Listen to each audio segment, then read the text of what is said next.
आदरणीय श्रोताहरूमा मेरो नमस्कार। म सुरेन्द्र प्रसाद रिजाल। म हाल यो युरियाको जुन कारखाना नेपालमा स्थापना गर्न खोजिएको छ यसको बारेमा के भन्न गइरहेको छु।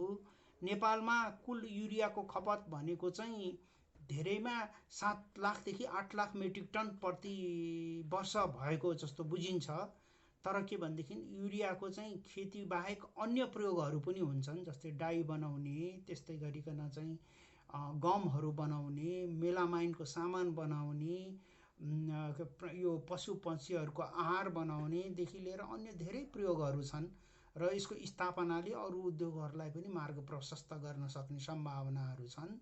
र अब भारतको कुरा गर्ने हो भने भारतमा प्रति टन उत्पादन चाहिँ लागत चाहिँ 17,000 आइसी छ र आयात गरेको युरिया चाहिँ 2300-2200 प्रति टनको हिसाबले पर्दछ आइसी।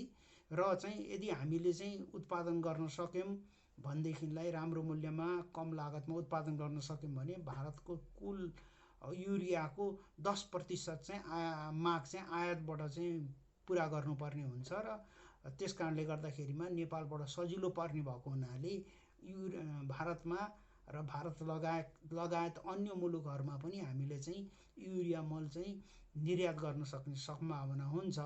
तर त्योभन्दा पहिला सुरुमा यसको चाहिँ के कस्तो चाहिँ अवस्था छ, यसको चाहिँ हामीले उत्पादन गर्न सक्ने हो कि होइन, के कुराले खड्केलाहरू छन्, अप्ठ्यारा कहाँ छन्, त्यो विवेचना गर्नुपर्ने अहिले आवश्यकता छ। उत्पादनको लागत घटाउनको लागि सबभन्दा ठुलो कुरो के हुन्छ भने जसै जसै उत्पादनको परिणाम बढ्दछ त्यसै उत्पादनको लागत घट्छ। चीनका उत्पादनहरू किन सस्ता छन् भने चीनले ठुलो परिमाणमा चाहिँ उत्पादन गर्दछ।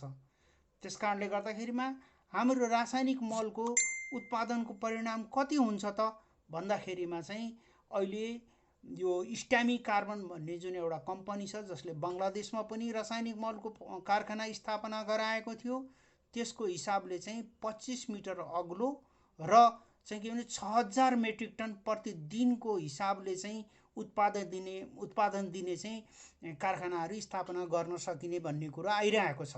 र यदि 6000 मेट्रिक टन प्रतिदिनको हिसाबले चाहिँ के भने उत्पादन हुने हो भने हाम्रो माग भनेको 7 लाखदेखि 8 लाख मेट्रिक टन चाहिँ 134 दिन 135 दिनको हाराहारीमा हाम्रो माग चाहिँ त्यस उत्पादनले पुरा हुन्छ र अरू आउने दिनमा बढ्ने मागहरूलाई पनि त्यसले चाहिँ पुरा गर्ने सक्ने छ। र बाँकी दिनको जुन 365मा चाहिँ 134 135 दिन घटाउँदाखेरि आउने जति पनि दिनको उत्पादन हो त्यस उत्पादनलाई चाहिँ हामीले चाहिँ निर्यात गर्न सक्ने व्यवस्था चाहिँ सुरुमै गर्नुपर्ने हुन्छ। त्यस कारणले गर्दाखेरिमा यो परिणाममा हामीले उत्पादन गऱ्यौँ भने हाम्रो चाहिँ यो युरिया चाहिँ के भने यो कम मूल्य पर्न सक्ने सम्भावनाहरू भएको कुरा मैले सरसर्ती हेर्दा देख्दछु। कम मूल्यमा प्रतिस्पर्धी भएर उत्पादन गर्नको लागि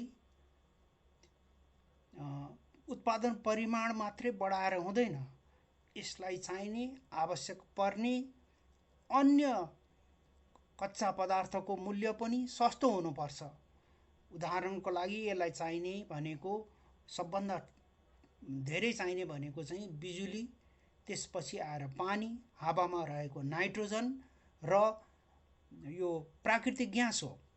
हामीले जति जति सस्तो मूल्यमा यी वस्तुहरूलाई उपलब्ध गराउन सक्छौँ त्यति त्यति हाम्रा उत्पादनहरू सस्ता हुन्छन्। जति जति हाम्रा उत्पादनहरू सस्ता हुन्छन् त्यति त्यति यसको निर्यातका सम्भावनाहरू बढेर जान्छन् र साथसाथै त्यो उद्योग चाहिँ एउटा सफल उद्योग हुन सक्छ।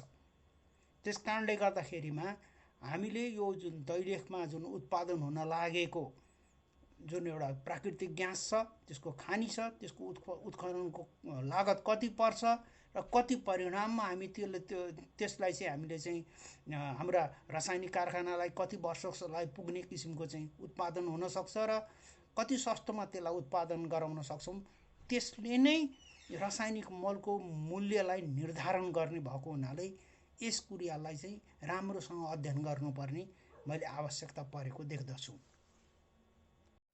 यदि 17,000 आइसी प्रति टनको हिसाबबाट मात्रै पनि हिसाब गर्ने हो भने प्रतिदिन 6000 मेट्रिक टनको उत्पादन भनेको 16 करोड 32 लाख रुपियाँ बराबरको चाहिँ उत्पादन हुन्छ। यो उत्पादन धेरै ठुलो मूल्य भएको हुनाले स्थापना गरिएको उद्योगको सुरक्षा र लगानीहरू पनि त्यही किसिमबाट राख्नुपर्छ। इन्सुरेन्स जुन एउटा चाहिँ बिमा गर्नुपर्ने हो, बिमा गर्नुपर्छ। नत्र के भने अब अहिले हामी के देखिरहेछौँ भने हाम्रा पहिल्यैदेखि स्थापना भएका उद्योगहरू चाहिँ धमाधम बन्द भएको चाहिँ देखेको यस परिप्रेक्ष्यमा यसमा कुनै किसिमको पनि व्यवधान आउन नसक्ने गरिकन राम्रोसँग निष्पक्ष चाहिँ यसको स्थापना हुनुपर्दछ। मुख्य गरेर यसका सेयरहरू सबै जनसाधारणहरूमा लगानी गरेर यसलाई पूर्ण रूपमा निजी क्षेत्रको रूपमा चाहिँ यसलाई स्थापना गर्न सकेको खण्डमा सम्पूर्ण चाहिँ सेयर धनीहरू पनि लाभान्वित हुने, देशको बिजुली पनि बाहिर निर्यात गरिराख्नलाई बजार खोज्न नपर्ने र साथसाथै रोजगारीका अवसरहरू पनि यसले चाहिँ दिने र यसको एउटा मल्टिप्लायर इफेक्ट भन्छ, एउटा गुणात्मक असर भन्छ जुन समाजमा यसले अरू उद्योगलाई जुन दिने टेवा पनि त्यसको उल्लेख्य हुने हुनाले यो एउटा धेरै राम्रो चाहिँ काम हुनेछ। र यसमा चाहिँ यसका सेयरहरू चाहिँ एउटा सेयर पनि गभर्मेन्टको नराखेर सुरुमा गभर्मेन्टको सेयरलाई पनि पछि चाहिँ जनसाधारणहरूमा चाहिँ प्रभावित गरेर यसलाई चाहिँ निजी स्तरको रूपमा चाहिँ यसलाई स्थापना गर्न सकेको खण्डमा चाहिँ उत्तम हुने मलाई लाग्दछ। ठुलो परिमाणमा हुने उत्पादनको कारणले गर्दाखेरिमा यसलाई भण्डारण गर्ने सुविधाहरू पनि देशका विभिन्न स्थानहरूमा स्थापित गर्नुपर्ने हुन्छ। कृषि सामग्रीका गोदामहरूदेखि बाहेक पनि अरू विभिन्न भण्डारण स्थलहरू चाहिँ को खोजी गरेर त्यसको निर्माण गर्नुपर्ने हुन्छ। त्यसकारणले गर्दाखेरिमा यसको चाहिँ के भने राम्रो व्यवस्थापनको लागि राम्रो एउटा अध्ययन टोली राखेर यसलाई अगाडि बढाउनु पर्ने हुन्छ ताकि चाहिँ हाम्रा उत्पादनहरू सस्तो मूल्यमा हामीले चाहिँ प्रभावित गर्न सकियोस्, हाम्रा उत्पादनहरू प्रतिस्पर्धी हुन्, हाम्रा लगानीहरूले राम्रो प्रतिफल दिन सकुन्। यी सब कुराहरूमा चाहिँ सम्पूर्ण चाहिँ विज्ञहरूबाट अध्ययन गरेर आएको निचोडबाट अघि बढ्नुपर्ने मैले देख्दछु।